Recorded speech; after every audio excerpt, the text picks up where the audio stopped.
Now, folks, we're here to find out what God has revealed to us in the Scriptures, and we're going to talk primarily today about Daniel and Revelation. We've already talked about Revelation 13. Let me switch to a different area and talk about Daniel chapter 7, verse 17, where the prophet Daniel, 530 years before Christ, Daniel was shown the different kingdoms that would emerge in the world in the end times. And he starts out by saying the four great beasts are four kingdoms that will rise from the earth. He's going to talk about one of these in chapter 7, verse 23.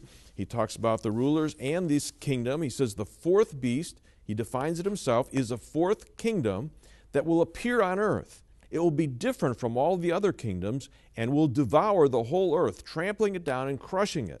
Then he talks about the leaders. The 10 horns are 10 kings who will come from this kingdom. And after them, another king will arise, different from the earlier ones.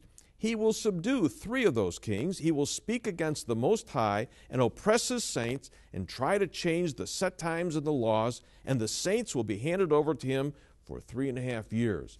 Now, Jimmy, talk about this fourth kingdom that both Daniel and we're going to see in Revelation, they both talk about this, and the leaders that are going to rule and the final leader that's going to control the whole world. John, let me just step back one moment to those previous kingdoms that are going to be in power. This is essential because if Bible prophecy has been fulfilled, it gives us a basis upon which to then realize the prophecies yet to be fulfilled indeed will be fulfilled. The previous kingdoms that he's talking about, the 4 of them, are the Gentile world powers from the time of Daniel. The Babylonian Empire, the Medo-Persian Empire, the Grecian Empire, and then the first Roman Empire. Now, I say the first because it is going to be revived. You referred to that passage in Daniel chapter 7 and in verse 23. The Roman Empire was diverse from all the others.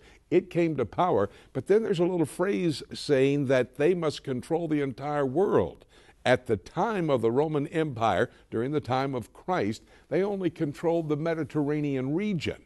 So a part of that verse, a passage there, must be fulfilled in the future.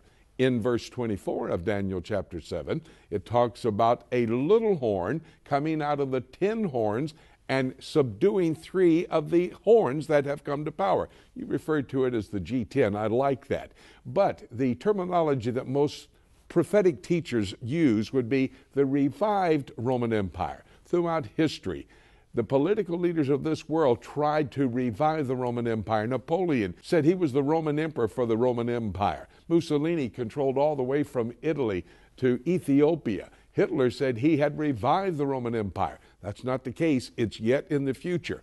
The rapture must take place, and then after that, this 10-horn unit, whatever it is, the G10, I like the phrase, or the revived Roman Empire, must come into power. I believe we have the infrastructure for that revived Roman Empire in place right now. And then the text says in chapter 7 and verse 8, a little horn. That's this one that subdues the 3 members of this G10. He comes to power, and he then starts to move to bring everything about which Bible prophecy tells us will happen in that 7-year tribulation period.